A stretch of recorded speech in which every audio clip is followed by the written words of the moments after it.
Good morning. हां, good morning. तुम्हाला गाढ झोप लागली होती म्हणून नाही उठवलं. किती वाजले? 10. 10? अरे 9चं लग्न होतं ना? आपल्याला जायचं होतं लग्नाला. आता तर सप्तपदी पण सुरू झाली असेल. घ्या, चहा घ्या.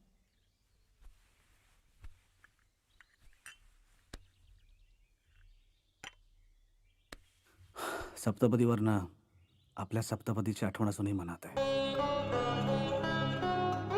सप्तपदी म्हणजे 7 जन्मांची साथ. ती अशी एकाच जन्मात दुभंगणार का गं? हो, तुम्ही असं तुटल्यासारखं का बोलता? वीणा, तुझा चेहरा माझ्यापासून काही लपून ठेवू शकत नाही. मला कळलंय मला काय झालंय ते. काय? तुम्ही तुम्ही रिपोर्ट्स वाचलेत? हो. ए वीणा, रडू नकोस का? आपल्याकडे बायपाससाठी फक्त 17 दिवस राहिलेत वीणा. पण आपण बायपास करूया. तुम्ही असा का विचार करता? डॉक्टरनी सांगितलंय की नाही? बायपास नंतर 3 महिन्यात तुम्ही पूर्ण ठणठणीत होऊ शकता. देशपांडे काकांकडे बघा. केवढी वर्ष झाली. ठणठणीत आहेत की नाही ते? आणि बोरकरांसारखं झालं तर 40व्या वर्षी बायपास झाला आणि लगेच ते असं नका हो बोलू.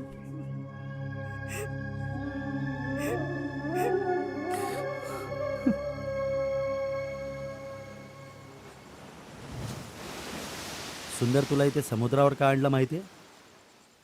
कारण असं म्हणतात की समुद्रावर माणसाची सगळी दुःख विरून जातात. बाय द वे, तुझे ब्लड रिपोर्ट्स आले आहेत. सगळं नॉर्मल आहे. कोलेस्ट्रॉल सुद्धा नॉर्मल आहे. डॉक्टर, रिपोर्ट्स नॉर्मल आहेत, मग ब्लॉकेजेस कसे? नाही नाही, त्याला ब्लॉकेजेस नाही म्हणत, त्याला स्टेनोसिस म्हणतात. स्टेनोसिस म्हणजे काय? कोरोनरी व्हेन्स असतात ज्या हृदयाला रक्तपुरवठा करतात. ह्या व्हेन्स अरुंद होतात. हळूहळू हळूहळू मग ब्लड पुरवणं बंद करतात आणि मग अटॅक येतो. या कोरोनरी व्हेन्स अरुंद का होतात? सुंदरमुळे. मी माझ्यामुळे. हो मग, तुझा सोशिक स्वभाव. कधी कोणाला तू उलट उत्तर द्यायचा नाहीस. कोणी कितीही बोललं तरी ऐकून घ्यायचं. स्ट्रेस आला ना की स्टेनोसिस होतो. म्हणजे त्या व्हेन्स अरुंद होतात, म्हणून मग अटॅक येतो. सहनशक्तीला पण काही मर्यादा असतात सुंदर.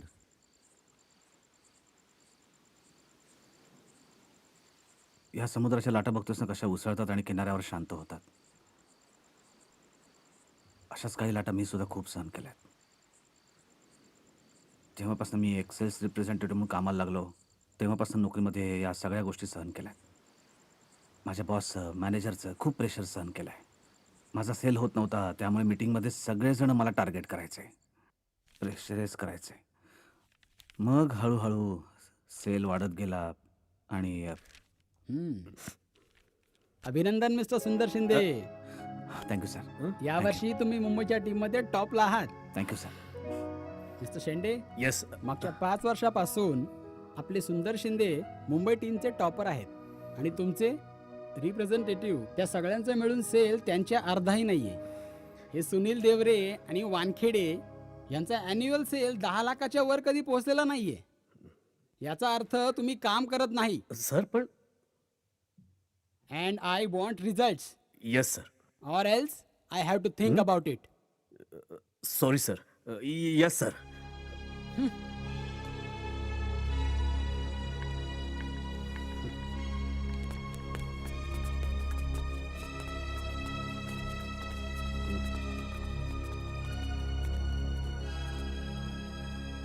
सुंदर शिंदे, सुंदर शिंदे, सुंदर शिंदे,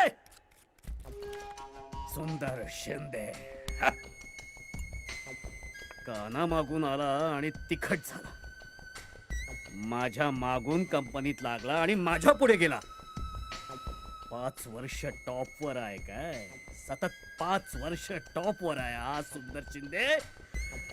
त्याच्यामुळे माझा कंपनीत अपमान झालाय. अरे बघताय काय नालायकानो, तुमचा सेल खाली गेला नसताना तर मला खाली मान घालायची वेळ आली नसती. कळलं काय? सुंदर शिंदे, सोडणार नाही मी तुला. नाही तुला त्या भोईर साहेबांच्या नजरेतनं खाली पाडला ना तर संपत शेंडे नाव लावणार नाही मी. सर, भोईर सरांच्या नजरेतून कसं काय पाडणार? सर एक आयडिया आहे. सुंदर शिंदेला ना आपण कोकणात पाठवायचं. तिकडे नाहीतरी सेल्समन कमीच आहेत. आणि सर मागच्या वर्षी त्याच कंपनीत होतो, कोकणातच. हां, म्हणून आहे ना तिकडचा प्रत्येक दुकानदार आपल्याला ओळखतो. सर अख्खं आयुष्य जाईल त्याचं. सेल्स काय दाखवू शकणार नाही तो. पक्का? सर 100%. क्या बात है आजा, ये हुई ना बात. वाह वानखेड़े वाह, इस बात पे और एक पेग. ए Andre,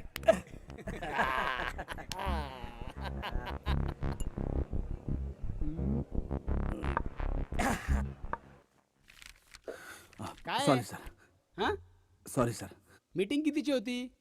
I am sorry sir, sorry for the late. Discipline नावाची गोष्ट आहे की नाही काही? हो सर, पण सगळ्या ट्रेन लेट होत्या ना. सर ट्रेन नेहमीच लेट असतात सर, पण ट्रेन लेट आहे म्हणून आपण जरा लवकर निघायचं ना. हे असंच झालं तर काय सर? या छोट्या छोट्या गोष्टी आहेत ना, त्यांच्याकडे जो माणूस लक्ष ठेवतो तो जबाबदार माणूस असतो. तुम्हाला कळलं असेल आता का माझं ऑब्जेक्शन आहे या मिस्टर शिंदे ना प्रमोशन देण्यावरून. मिस्टर शेंडे, आपण त्यांना त्यांचा सेल्स रिपोर्ट बघून प्रमोशन देतोय. एक एक एक एक एक मिनिट सर. सर यांना प्रमोशन देण्यावरून माझं ऑब्जेक्शन यासाठी आहे की जो सेंट्रल एरिया सेल्स मध्ये यांनी डेव्हलप करून दाखवलाय तो ऑलरेडी मी डेव्हलप केलेला आहे सर. यांना डेव्हलप एरिया मिळालेला आहे. जर यांना सेल दाखवायचाच असेल तर यांनी कुठल्या तरी नवीन एरियामध्ये 3 महिन्यात डेव्हलपमेंट करून दाखवावी सर. तुम्हाला असं म्हणायचंय की 3 महिन्यात यांनी नवीन एरिया डेव्हलप करून दाखवावा? यस सर, यांना कोकण एरिया द्या सर. जर यांनी 3 महिन्यांमध्ये कोकणात डेव्हलपमेंट करून दाखवली तर I take a challenge sir. मी मिस्टर शिंदेच्या हाताखाली काम करेन सर. ठीक आहे. मिस्टर सुंदर, येस सर. तुम्हाला हे मान्य आहे का? कोकण एरिया 3 महिन्यात तुम्हाला डेव्हलप करायचा आहे.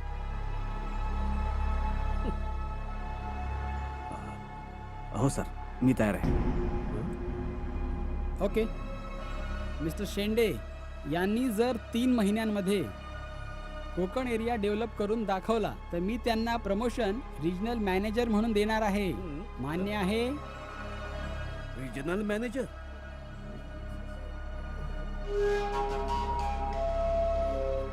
Okay sir, okay, I take a challenge. मंजूर आहे सर.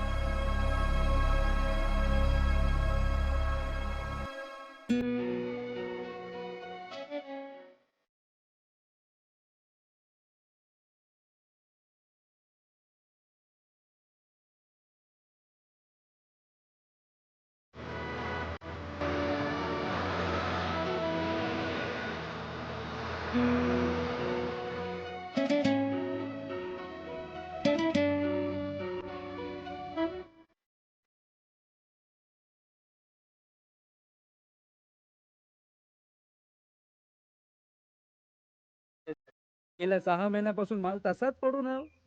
तुमचा एकही रिप्रेझेंटेटिव्ह मार्केटमध्ये नाही, त्यामुळे सेल नाही. अहो, इतर ब्रँड कसे चालतात मार्केटमध्ये? नाही नाही, काय बन्सल साहेब, मी सुद्धा बदली होऊन आजच आलोय गावात. माझाही पहिला दिवस आहे. मी काय करतो, मी आज स्वतः जातो, प्रत्येक दुकानात जातो, माहिती घेतो की काय कारण आहे माल न संपण्याची. आणि हा सगळा माल संपवण्याची जबाबदारी माझी. ठीक आहे? माझं तुम्हाला आश्वासन आहे, तुमच्याकडचा सगळा माल मी संपवणार. फक्त तुमची ऑर्डर आम्हाला वेळेत आली पाहिजे. तुमची ऑर्डर आली, माल पोहोचलाच म्हणून समजा. थँक्यू. ओके, भेटूया. बरं.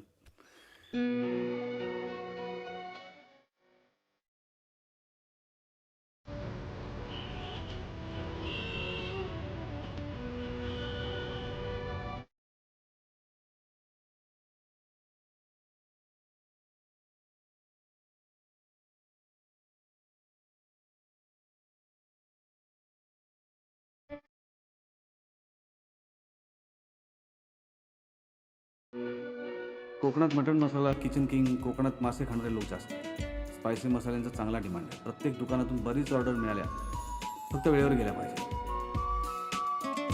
या 15 दिवसात बराच माल सांग. बन्सलला विचारू नवीन काही ऑर्डर आहे का. बन्सल साहेब का ऑर्डर? अरे तुम्ही तर कमाल केली. एका महिन्यात सगळा माल संपून गेला. अहो 5 लाखाचा माल संपला. आता आम्ही तुम्हाला 10 लाखाची ऑर्डर देतो. अरे अरे तुमच्यासारखी माणसं जर असतील ना मेहनती, तर संपूर्ण अलिबागमध्ये नारपा नारपा नारपा मसाला होऊन जाईल. नक्की होईल सर. चला सांगा काय काय देऊ सांगा. बस गेल्या वेळेप्रमाणे जे पाठवलं होतं त्याच्या डबल करून टाका. बर. सुन्या, अरे आहेस कुठे? या शिंद्याने एका महिन्यात कोकण पिंजून काढला रे. जादूगार आहे हा, जादूगार शिंद्या. अरे पण सर झालं काय? अरे झाला काय म्हणून काय विचारतोस? 1 वर्षापासून माल पडला होता त्या बन्सलकडे 5 लाखाचा. एका महिन्यात काढला शिंद्याने. किती? एका महिन्यात. शिवाय 10 लाखाची ऑर्डर आणली आहे. तुम्ही बसा इथं ढोसत, मी करतो त्या शिंद्याच्या हाताखाली काम. सर तुम्ही काळजी नका करू. मला फक्त एवढं सांगा, या स्कीमसाठी माल किती देणार? एक माल गप रे, फालतू बडबड करू नको रे. किती माल पाहिजे स्कीमसाठी सांग. किती पाहिजे? 8 दिवस सगळ्या ऑर्डर थांबून ठेवतो, तुला माल देतो. हे सगळं काम 8 दिवसात फत्ते करा. पण माल टाकायचा कुठून? सर आपला डिस्ट्रीब्युटर ठाण्यातलाच आहे. आणि कोकण किती लांब आहे? 2 दिवसात माल टाकतो सर, 2 दिवसात. बघा, 2 दिवसात काम नाही केलं ना तर तुला टाकतो. का भरतोस काय? येड्या. करा करा. 2 दिले, 2 दिवस. चला 8 दिवस. चला काम फत्ते करा. चला चिअर्स.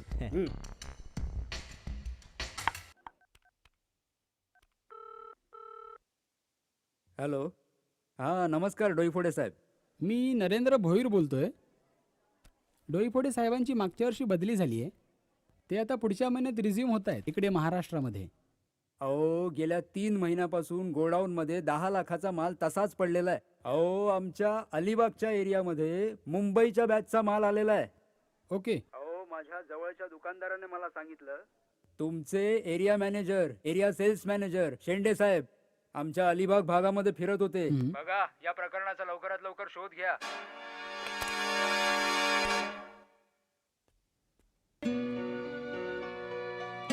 मला देवरे साहेबांचा रिप्रेझेंटेटिव्ह अभिजित मोरे यांना दारूच्या अड्ड्यावर माझ्या विरुद्ध रचलेला सांगितलं.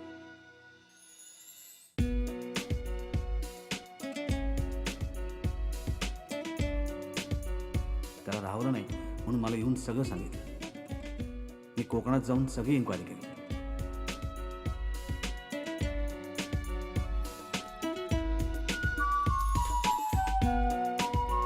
मी समोरच्या रॅकमध्ये रचलेला माल बघितला. मुंबईच्या बॅगचा माल कोकणात होता. टाकला होता आगाऊ स्कीम देऊन. मला मॅनेजरने आमच्या मीटिंगमध्ये सेल्स मॅनेजरच्या समोर खाली दाखवण्याचा प्रयत्न केला. त्याने मला अल्टिमेटम दिला की 1 महिन्याच्यात सेल करून दाखव, नाही तर रिझाईन कर. आणि या सगळ्या त्यांच्या अशा वागण्याचा मी नकळत खूप ताण घ्यायला लागलो आणि खूप विचार करायला लागलो. मला नाही वाटत हा कधी भांडला असेल किंवा याने शिवीगाळ केली असेल कुणाला. नाही डॉक्टर, हे खरंच कधीच कोणावर रागवले नाहीये, कधी कोणाशी भांडले नाहीये. सोशिक स्वभाव आहे ना त्याचा. अरे शिवीगाळ करावी, भांडावं म्हणजे असा अटॅक येत नाही. मी असं म्हणत नाही की भांडलं, शिवीगाळ केली म्हणून अटॅक येत, असं नाही. पण निदान मनमोकळं करावं. समोरचा जर बोलत असेल ना, चुकीचं बोलत असेल तर त्याला उत्तर द्यावं. विचार करत बसू नये, स्ट्रेस घेऊ नये, ताण घेऊ नये. हे सगळं 8-10 दिवसात नाही होत. त्याला चांगले 8-10 वर्ष लागतात. तेव्हा कुठं यावेन सारून धावतात. मग नंतर हृदयाला रक्तपुरवठाच बंद होतो, अटॅक येतो.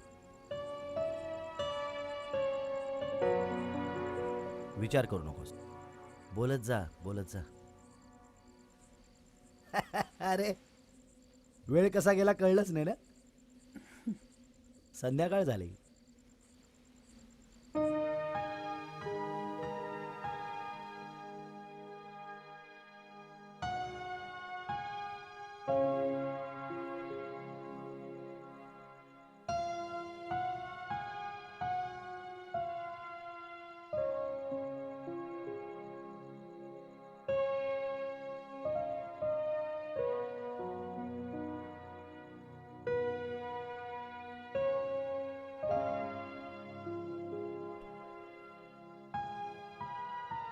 वीणा, वीणा तू किती दुःख सहन करतेस, मला काहीच सांगत नाहीस.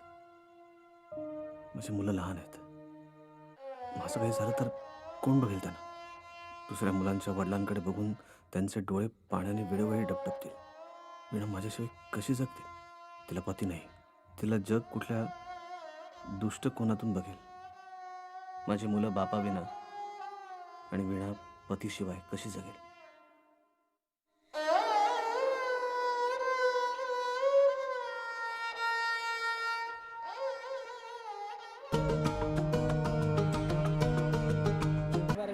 पवित्र पवितरो वा सर्वावस्थांगतो विवाय स्मरेत् पुण्डरीकाक्ष सवाय वन्दरशुचिः आचम्य प्राणानायम्य ॐ केशवाय नमः स्वाहा, नाय नमः स्वाहा, ॐ माधवाय नमः स्वाहा, गोविन्दाय नमः स्तौ वृक्षालय विष्णवे नमः मधुसूदनाय नमः विक्रमाय नमः वामनाय नमः श्रीधराय नमः.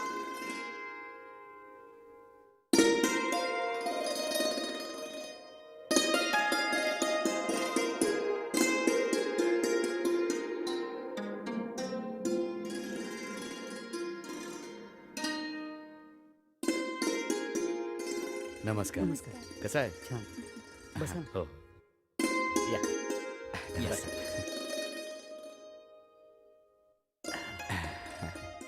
कसं काय, ठीक चालेल ना? हा ठीक ठीक. हा? आम्ही ऐकलं तुमच्या जावयाला अटॅक आला. वय 40व्या वर्षीच बायपास करायला सांगितली. घाबरू नका, माझ्या बाबांना पण अटॅक आला होता. असं वय. त्यांना 3 दिवसात बायपास सर्जरी सांगितली होती. बरं. आम्ही पण आमच्या बाबांकरिता बिना ऑपरेशन नॅचरल बायपास थेरपी घेतली होती. बरं. आज ते ठणठणीत आहेत, मजेत आहेत, चांगले फिरतायत, बोलतायत. अरे वा, आश्चर्य आहे. अय्यरजी, तुम्ही तर खरं म्हणजे आम्हाला संजीवनीच दिली. मी आत्ताच माझ्या मुलीला फोन करून सांगतो. हो ना. हा, अरे रमेश, आपल्या वीणाला फोन कर बघू. अच्छा, एक हा? मिनिट. हा, आत्ताच बोलून घे. हॅलो, हा वीणा, बाबांशी बोल जरा 1 मिनिट. हा दे बोलतो. हॅलो. हां बोला ना. अगं, आपले ते शेजारचे अय्यर अंकल आले. बरं. ते सांगत होते की त्यांच्या वडिलांना सुद्धा 3 दिवसात बायपास सर्जरी करायला सांगितली होती म्हणे, पण त्यांनी नॅचरल बायपास थेरपी घेतली आणि बरे झाले. आणि अगं आज ते ठणठणीत आहेत म्हणे. मी त्यांच्याकडे फोन देतो, तुला ते नंबर देतील. हे घ्या. हॅलो बेटा, कैसी हो? नमस्कार अंकल, बोला. हाँ हाँ, नंबर लिख लो. हो हो, लिहून घेते. हो. 8888 144 हां. हाँ 4391. हो, नंबर लिहून घेतलाय. हो हो, लिहून घेतलाय. हो हो, thank you very much Iyer uncle. अहो ऐका ना, आपल्या शेजारचे अय्यर अंकल आहेत ना, त्यांचा फोन होता. त्यांच्या वडिलांना पण असं 3 दिवसात बायपास करायला सांगितली होती. ते IPC हार्ट केअर सेंटरमध्ये गेले होते. तिकडे त्यांना नैसर्गिकरित्या बायपास कशी करता येईल हे सगळं सांगितलं. मी तिथली अपॉइंटमेंट घेते. आपण एकदा तिकडे चेकअपसाठी जाऊया प्लीज माझ्यासाठी. मी मुलं बाहेर खेळतात त्यांना घेऊन तयार होते. तुम्ही पण तयार व्हा ना, मी अपॉइंटमेंट घेते.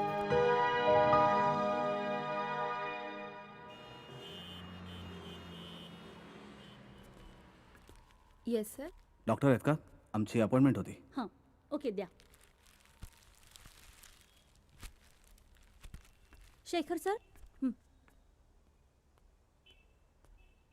डॉक्टर फाईल शेखर, आणली? मिस्टर शिंदे. या या इकडे बसा बसा. आधी तुमची मी केस हिस्ट्री घेतो. केस हिस्ट्री घेतल्यानंतर तुम्ही जाऊन तिकडे ठीक बसायचं.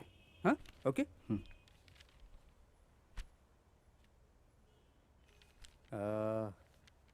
तुम्हाला कधीपासून त्रास आहे? आत्ताच काही दिवसांपूर्वीपासून त्रास झाला. ओके, ठीक आहे. अच्छा, एन्जिओग्राफी झालेली आहे तुमची. मी सगळं लिहून घेतो. तोपर्यंत तुम्ही तिथे बसा आणि मग ठीक. मॅडम भेटतील तुम्हाला. ओके. हो. नमस्कार. सुंदर, मी तुमचे सगळे रिपोर्ट्स पाहिलेत. मेनली काय ना, आपल्याला खूप भीती वाटतेय. बायपास सांगितलीये तुम्हाला, तर आपल्याला कुठल्याही भीतीने ग्रस्त होऊन डिसिजन घ्यायचं नाहीये. म्हणून मी थोडक्यात तुम्हाला हार्ट म्हणजे अटॅक कसा येतो, आपण इथे काय करतोय, बायपास म्हणजे काय ते समजावून सांगते. मग आपण निर्णय घेऊया काय करायचं ते. तर बेसिकली हार्टमध्ये काय आहे, आपल्याला जे दिसतंय ना, 3 प्रमुख रक्तवाहिन्या असतात आणि त्यामध्ये हळूहळू ब्लॉकेजेस निर्माण होत असतात, आपल्याला ते माहितही नसतं. पण जेव्हा हार्ट अटॅक येतो तेव्हा आपल्याला कळतं की आतमध्ये ब्लॉकेजेस आहेत आणि तेव्हा सगळी धावपळ वगैरे करून अँजिओग्राफी वगैरे होते आणि ब्लॉकेजेस आपल्याला दिसतात. तसं तुमच्या अँजिओग्राफीमध्ये काय झालंय की लेफ्ट साईडला ब्लॉकेजेस आहेत, जे तिन्ही रक्तवाहिन्यांमध्ये ब्लॉकेजेस आहेत. पण मेन काय, जी प्रमुख रक्तवाहिनी आहे, जिला आम्ही लेफ्ट मेन असं म्हणतो, तर तिच्यामध्ये ब्लॉकेज नाही. ही एक चांगली गोष्ट आहे, कारण जेव्हा लेफ्ट साईडच्या मेन नसमध्ये 70% पेक्षा जास्त ब्लॉकेजेस असतात तेव्हा बायपास इमिजिएट आणि अर्जंट असते. तर तुमच्या केसमध्ये आणखीन एक चांगली गोष्ट काय आहे, तर हार्टचं पंपिंग सुद्धा चांगलं आहे. म्हणूनच आपल्याला मेडिसिन्स, औषधोपचार करण्यासाठी वेळ आहे. Doctor thank you. Thank you doctor. Thank you. Welcome.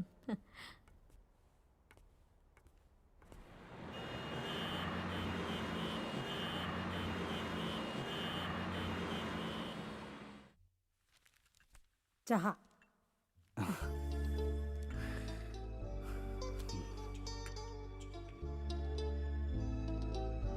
वीणा,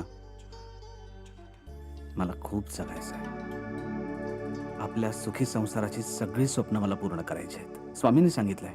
अय्यर अंकलच्या रूपानं स्वामींनीच मार्ग दाखवला है ना. मला खूप कष्ट करायचे. आजपर्यंत तुला जे जे सुख मी देऊ शकलो नाही ते सगळं मला तुला द्यायचंय. ए, काय झालं? तुझ्या डोळ्यात पाणी का? नाही नाही, हे आनंदाश्रू आहे. खूप दिवसांनी मी तुम्हाला हसताना पाहते.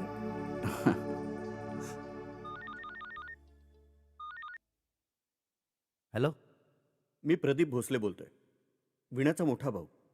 हा दादा. डॉक्टर साहेब, सुंदरला सांगितलं होतं आपण 17 दिवसात ऑपरेशन करायचं म्हणून. विणाचा त्याबद्दल मला काही फोन नाही, माहिती नाही. काय ठरलंय त्यांचं? मला काय वाटतं दादा, बहुतेक सुंदरला ना पैशांचा प्रॉब्लेम असावा. तुम्ही दुपारी विणाकडे या, आपण बसून काय तो डिसिजन घेऊया. सुंदर आपल्याकडे 5च दिवस आहेत.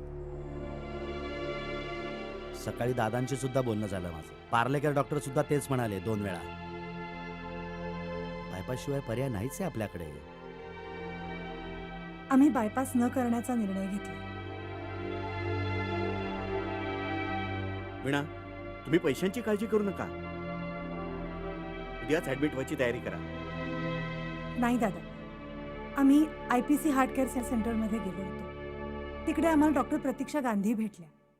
त्यांनी आम्हाला नैसर्गिक बायपासविषयी सगळं काही समजावून सांगितलंय.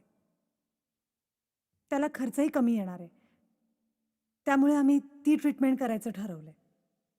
पण त्या थेरपीचा या केसमध्ये काहीच उपयोग नाहीये. त्या थेरपीमुळे ब्लॉकेजेस कमी नाही होणार. बायपास शिवाय पर्यायच नाहीये आपल्याकडे. Excuse me. ठीक, सॉरी, मला निघावं लागेल, अर्जन्सी. कळवा मला.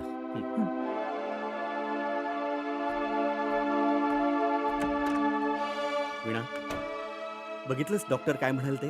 बायपास शिवाय पर्याय नाही.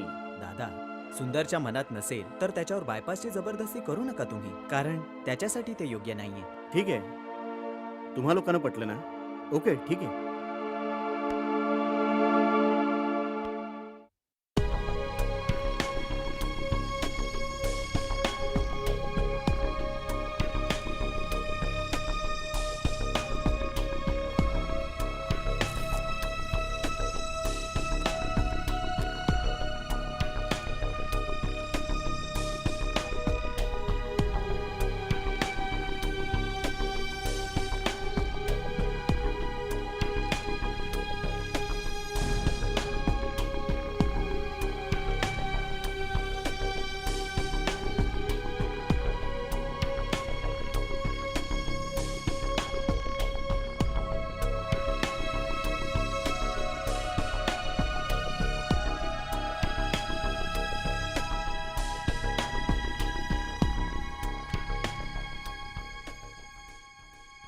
मिस्टर शिंदे, तुमची ट्रीटमेंट आमच्याकडे कंप्लीट झाली आहे. आता कसं वाटतंय मग तुम्हाला? डॉक्टर, ट्रीटमेंट नंतर मला खरंच खूप छान वाटतंय. म्हणजे पूर्वीसारखं जिने चढताना उतरताना आता मला धाप लागत नाही, थकवा जाणवत नाही. खूप फ्रेश वाटतं. पुन्हा एकदा नव्याने जगावं असं वाटतं. सुंदर, तुमची ट्रीटमेंट आता सक्सेसफुली कंप्लीट झालेली आहे. तर मेन आता जे मेंटेनन्स आणि फॉलोअप आहे त्याच्यामध्ये तुमचा आहार, व्यायाम, योगा हे खूपच महत्वाचं आहे. आमच्या स्टाफने ज्या तुम्हाला सांगितल्या आहेत त्या गाईडलाईन्स फॉलो करायच्या आहेत आणि माझ्या बेस्ट विशेष नेहमीच तुमच्या बरोबर आहेत. All the best and take care. नमस्कार. नमस्ते.